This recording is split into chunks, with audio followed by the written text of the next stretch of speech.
Caminhamos para uma distopia? Tô com medo. Bucéfalo, cavalo do aluno do Aristóteles. Cara, que nome, que perfil foda. Pra quem não sabe, Bucéfalo era o nome do cavalo de Alexandre o Grande, que, inclusive, ao que se sabe, o Alexandre tinha nele muita superstição, e quando o Bucéfalo já estava velho, o Alexandre chegava, às vezes, a dar início da batalha, aquele início cerimonial da batalha, basicamente, não era a batalha em si. Ele ia montado no Bucéfalo e depois trocava de cavalo, porque o Bucéfalo já estava velhinho. Mas havia um componente ali de superstição em torno do Bucéfalo. Sim, eu sei que é um nome foda, né? E o Alexandre o Grande foi aluno de Aristóteles, né? O Bucéfalo, não. Talvez eu acho que o Bucéfalo não teve aula com Aristóteles, mas o Alexandre teve e ele montou no Bucéfalo. Então, só para responder, caminhamos para uma distopia, tô com medo. Cara, enfim, esse assunto já tá começando a me dar nos nervos. Gente, olha só, deixa eu falar um negócio. Deixa eu falar um negócio bem sério. Em determinadas épocas, a vida é mais difícil, tá? Isso acontece. Só que assim, a vida sempre teve sofrimento, cara. A vida sempre teve sofrimento. A vida é dor. Se você tá vivo, se você sente dor, é porque você tá vivo. Eu já cansei de contar aquele meu episódio aqui, já tá ficando até chato eu ficar repetindo sempre isso. Aquela vez que eu fiquei 15 dias internado, quase morri. E eu fiquei tão feliz quando eu pude levantar, quando a primeira vez eu voltei a andar, saí da cama ali do hospital e fui conseguir fazer um xixi sozinho. E as minhas pernas doíam demais. Parecia que tava pegando fogo. Era uma sensação muito bizarra. Eu ainda tava com efeito de anestesia, feito de um monte de coisa, morfina e os caralho. Quando a sensação voltava e eu muito tempo deitado. Então foi tudo muito estranho. E eu fiquei muito feliz. A vida é sofrimento, cara, sabe? Eu sei que a gente vive uma época que, de alguma maneira, enaltece uma certa alienação, inclusive uma alienação sensorial, né? Se desligar das coisas, se fechar no seu mundinho, no seu quartinho com Funko Pop. Só que assim, a vida sempre teve dimensão de sofrimento. E aí eu vejo agora, galera, assim, é óbvio que as mudanças climáticas são desafiadoras, mas, bicho, sempre foi luta, cara. A vida sempre foi luta e vai continuar sendo, bicho, sabe? Eu faço uma provocação pra vocês que estão assistindo, pra todo mundo. Existe um componente de prazer quando fala assim, não tem mais o que fazer, fudeu. É um componente, tem uma parte aí que é prazer. Tu tá batendo uma punhetinha ao dizer isso. Esse derrotismo, ele tem uma dimensão do gozo. Porque daí você pode cruzar os braços e dizer assim, mas então agora eu vou aproveitar, entendeu? Não preciso. No fundo é que a gente não quer sujar as mãos de merda, tendo que encarar a realidade. Né? Porque quando a gente encara a realidade muda. Um pouco menos, um pouco mais. Mas assim, a vida sempre teve sofrimento, a vida sempre foi feita de luta, e vai continuar sendo, cara. Porque assim, ó, não se enganem, tá? Essa leitura escatológica de fim de mundo, que tá rolando direto por aí, ainda é resquício de uma cosmovisão cristã, de uma maneira de organizar o raciocínio de um jeito cristão. Não é por acaso, eu tenho reparado isso em vídeos assim que falam, né, sobre, por exemplo, agora a questão das queimadas, etc. Tu vai nos comentários e é doido que eu já não sei mais quem é crente e quem não é.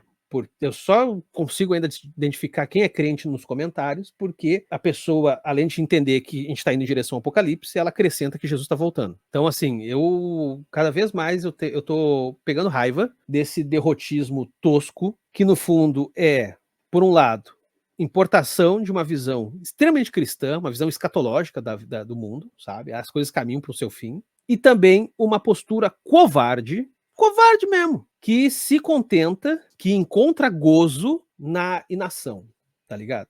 E aí quer dar uma justificativa para não se sentir um merda, porque no fundo não quer fazer nada, e aí fica buscando uma justificativa apocalíptica, beleza? Papo reto mesmo.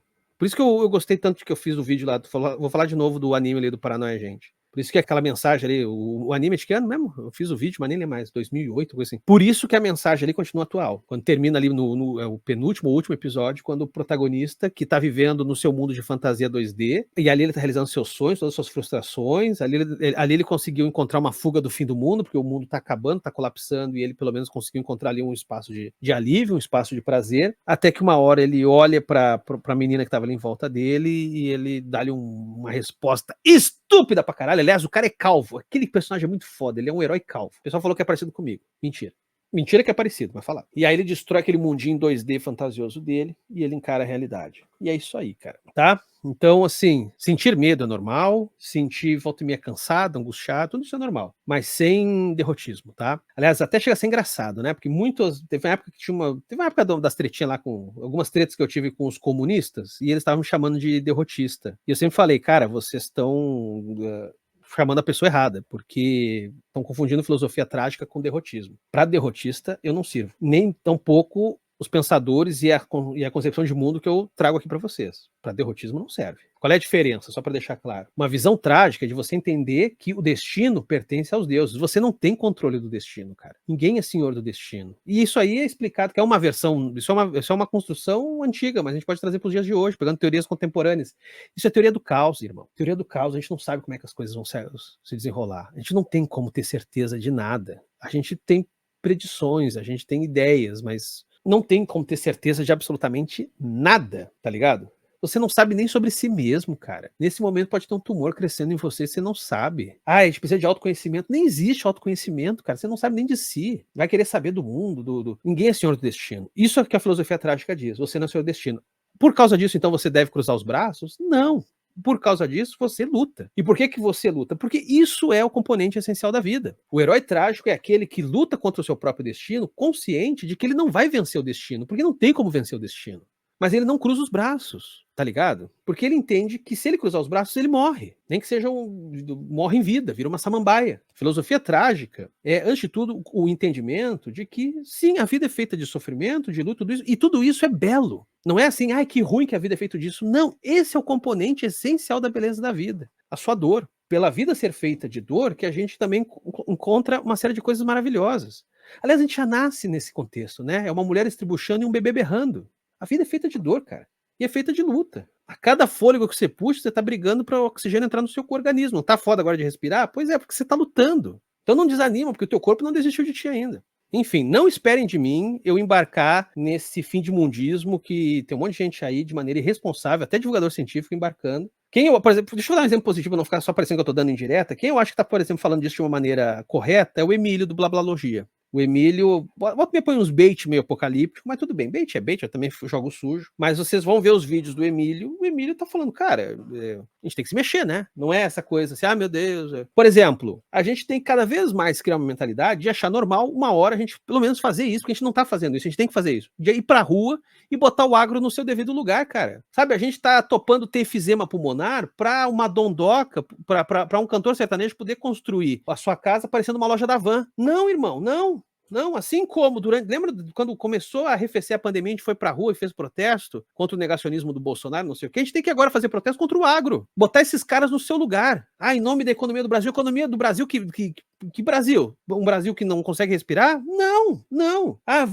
O apocalipse tá aí. O apocalipse tá aí quando a gente deixar meia dúzia de filha da puta do agro fazer o que quer fazer. Aí realmente é apocalipse, porra. Mas não se assustem, é só meia dúzia. Sim, eles podem pagar muito jagunço, eles podem pagar muito político, eles podem pagar mídia, mas ainda assim é só meia dúzia. A hora que o povo bate na porta desses filha da puta, eu quero ver esses caras conseguir falar grosso. E também não tem que ficar esperando o Lula fazer as coisas. Já cansei de falar aqui, o Lula só vai fazer as coisas se tiver povo na rua ajudando ele. Eu acho doido essa coisa da galera achar que tu vai votar num presidente de esquerda, de centro-esquerda, que seja, e esperar que o cara faça as coisas sozinho, ainda mais num congresso desfavorável. Ele só vai tomar a medida que tiver que tomar quando ele tiver condições políticas para tomar. E não é o Lula, isso qualquer político faria isso. Votem no comunistão que vocês imaginarem. Para presidente do Brasil, ele vai fazer exatamente a mesma coisa. Se eu tivesse lá, estaria fazendo isso também. Tem povo na rua para botar o agro contra a parede? Não tem. Eu não vou fazer nada, eu não tenho força política. Vou fazer o quê? Vou falar grosso para no dia seguinte ter que pedir desculpa? Cadê os coletivos? Cadê os partidos? A gente tem que botar povo na rua para botar o agro no seu devido lugar, cara. A gente tem que ter política ambiental, filha da puta. Eu vi uma discussão aí, parece que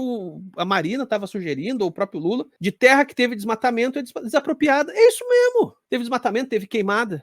Claro que às vezes pode ser um acidente, né? Tipo, realmente acidentes acontecem, tá muito seco, né? Mudanças climáticas, aquecimento global. Às vezes basta um raio, cai um raio e pega fogo, né? Então às vezes a pessoa não tem culpa. Mas uma vez identificado, e a gente tem que criar mecanismos para identificar, tem que tirar a terra desse povo. Tira essa terra lá e faz daí uma feira de Funko Pop, se vocês quiserem, porra.